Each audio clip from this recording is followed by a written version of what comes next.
Bonjour à tous, c'est Zimbabwe, on se retrouve pour le 18. Le 18 combien? Le 18 avril. Alors, c'est le jour de la myrtille. Qu'est-ce que c'est encore que ça? Myrtille, sous-arbrisseau de la famille des Ericiaceae qui produit des fruits également appelés myrtilles appartenant au groupe des érées. On va regarder la myrtille, le fruit, ça a l'air plus intéressant. Les myrtilles sont des fruits rouges produits par diverses... voilà, sont des petites bêtes de couleur bleu violacé à saveur douce et légèrement sucrée. Ah, voilà, ça c'est bien un tableau. Production en tonnes avec les chiffres de 2014. États-Unis, Canada, France. Ah ouais, donc on voit que ça se dispute en fait entre quatre pays quoi. Enfin, je veux dire, déjà rien que les États-Unis et le Canada, c'est à moitié. Puis ensuite, ouais voilà. Puis après, sinon tu prends ça, voilà. Tu prends voilà, cela, et puis il y a plus rien. Très intéressant, hein. D'accord. Donc production en tonnes, 13 millions pour la France, donc ça c'est quand même plutôt sympa, hein, enfin 13 000, non 13 000 tonnes pour la France, donc ça c'est quand même plutôt sympa. En plus la source a l'air sympathique, hein, Food and enfin la FAOCCSD, la Foxd, donc voilà, myrtille, 84% d'eau, 15% de glucides, des fibres, des lipides, des magnésium, du cuivre, la vitamine K, la vitamine E, enfin après on s'en fout, hein, je veux dire apparemment. Je sais même pas ce que c'est ça, c'est pas des microgrammes. Bon bref. Très intéressant les myrtilles. Ensuite, qu'est-ce qu'on a? Voilà, la bataille de Neuwied pendant les guerres de la Révolution. Bon, le problème des guerres de la Révolution, c'est qu'il y en a une, enfin il y en a très souvent, quoi. Donc, il y a une confrontation lichée pendant la guerre de la Révolution, les forces françaises de la République, menées par le général H, c'était lui, qui était plutôt BG, et donc, mais qui est mort plutôt tôt, dommage. 18 avril, ah, il est mort juste après.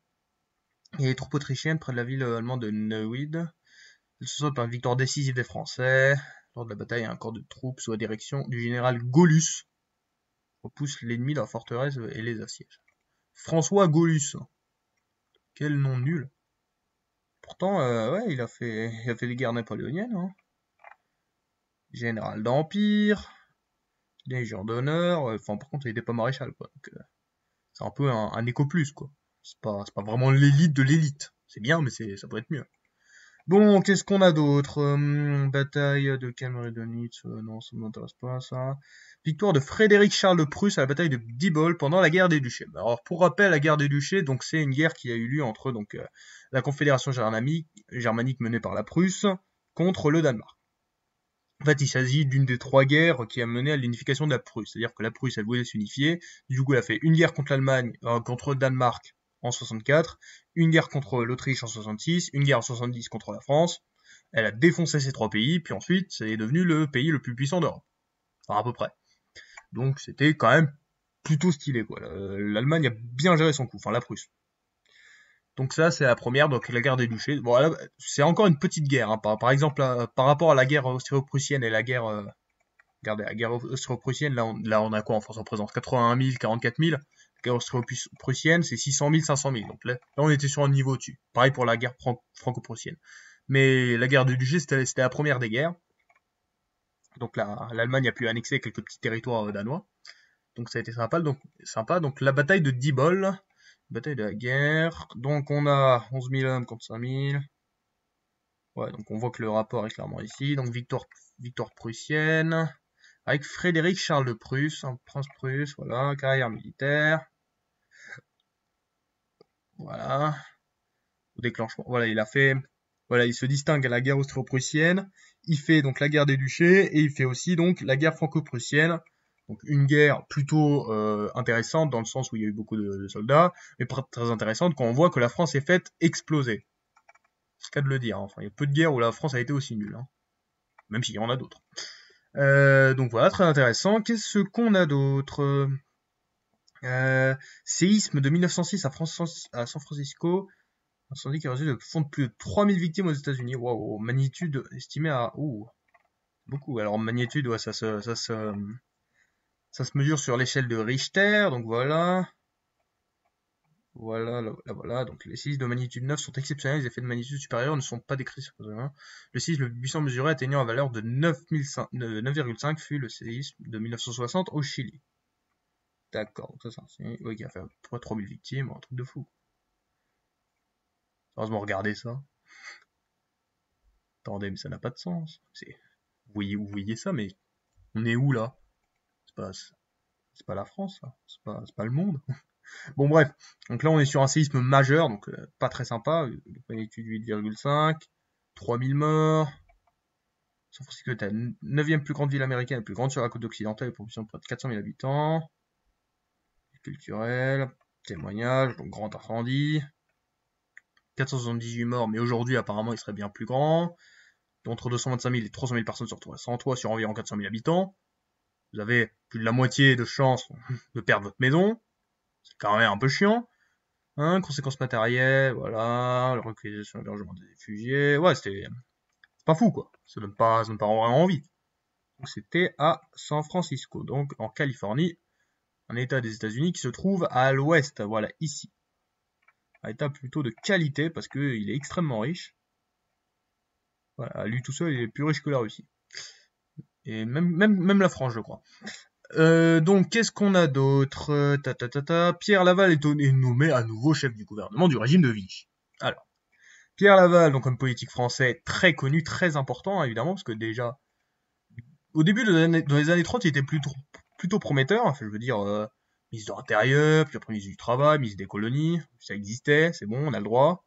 Hein, Mitterrand aussi, il était ministre des Colonies, ministre des Affaires étrangères, puis président du Conseil des ministres et tout, pendant la crise, ça va, stylé. En plus, même, il a été en couverture du magazine annuel du Time, comme Hitler ou Staline par exemple. Hein. Il n'y a pas que des mecs sympas qui sont en couverture du Time. Et juste après, il est devenu vice-président du Conseil des ministres de Vichy et chef du gouvernement carrément. Hein, voilà, pourquoi pas. Ouais, il prononce le discours du 22 juin 42. Je souhaite la victoire de l'Allemagne parce que sans elle, le bolchevisme demain s'installerait partout. Donc, voilà, c'est ce que je disais la dernière fois, c'est que à une époque, les gens préféraient s'allier au pire des dictatures pour contrer le communisme. Avec l'Allemagne nazie, qui était une dictature pas très sympathique. Donc voilà, Pierre Laval, plutôt un traître, hein, voilà, qui a très mal fini, étant donné qu'il a été témoin pour cette Pétain, puis ensuite il s'est fait exécuter. Il a tenté de se suicider au cyanure, ça n'a pas marché. Poteau d'exécution, voilà, puis il est nommé dans une fosse commune. C'est pas fou, quoi. C'est l'un des plus grands hommes d'État de notre époque, et en tout cas son dernier grand politique vraiment libéral. Donc ça, c'est Gérald de Gaulle, quand même. Si Gérald de Gaulle dit ça, respectons-le. Le Troisième Reich, hein, un truc pas fou, pas fou, pas fou, pas fou. Hein. Vraiment, ça donne pas envie, le Troisième Reich. Hein. Bon, qu'est-ce qu'on a d'autre? Je voulais montrer un truc. Le premier numéro de l'Humanité fondé par Jean Jaurès sort dans les kiosques. Donc à l'Humanité, un journal plutôt à gauche, hein, socialiste puis communiste. Et après le socialiste, c'est pas le socialisme d'aujourd'hui, hein, c'est le socialisme des années 20. Là, c'était, regardez, la France, l'Europe est gangrénée. Bon bref. Donc fondé par le socialiste Jean Jaurès, donc Jean Jaurès, un homme politique français, hein, voilà, qui a été député, qui donc voilà s'opposera aux lois scélérates, oui, a réprimé les mouvements anarchistes parce qu'il y avait eu des anarchistes qui foutaient la merde, quoi, des connards. Puis après, durant l'affaire Dreyfus, il dénonce l'antisémitisme, et voilà. Un des rédacteurs de la loi de 1905, séparation de l'Église et de l'État, un grand homme politique, qui s'est fait assassiner juste au début de la Première Guerre mondiale, alors qu'il était farouchement anti-guerre. Homme très connu. Et qu'est-ce qu'on a? Donc 69 ans plus tard, fondé sous l'égide de Jean-Paul Sartre, le premier numéro de Libération paraît. Libération, journal un peu à gauche, hein. Enfin, aujourd'hui, il est juste à gauche, hein, il n'est pas non plus d'extrême gauche. Mais apparemment, voilà, quand il a été situé à l'extrême gauche à ses débuts. Donc Jean-Paul Sartre, un écrivain et philosophe français très important aussi, mais là du XXe siècle, hein, évidemment, avec son fameux L'existence précède l'essence, hein, donc plutôt à gauche aussi, hein, qui avait un strabisme, mais qui restait quand même très voyant, hein, il voyait les choses.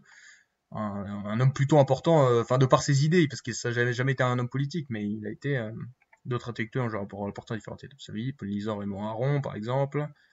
Voilà. Il a notamment refusé le prix Nobel de littérature, c'est comme stylé, quoi. Toi, tu refuses quoi, toi? Tu refuses rien. Parce qu'on ne propose rien. Lui, on lui propose le prix Nobel, il refuse. Quand même, ça mérite un certain respect, ça. Bon, bah, je pense qu'on va s'arrêter là. On va peut-être faire un truc un petit peu plus court, hein, pourquoi pas, parce que je pense qu'on a déjà vu pas mal de choses déjà. Alors, qu'est-ce qu'on retient aujourd'hui? D'abord, premièrement, la myrtille, un fruit de qualité avec les productions, les États-Unis, le Canada, puis la France. La France n'a pas à rougir de son statut, parce que c'est facile pour les États-Unis et le Canada qui font 10 millions de kilomètres carrés, mais pour la France, qui est un pays beaucoup plus modeste, ça mérite le respect hein, de faire 9% de la production en tonnes.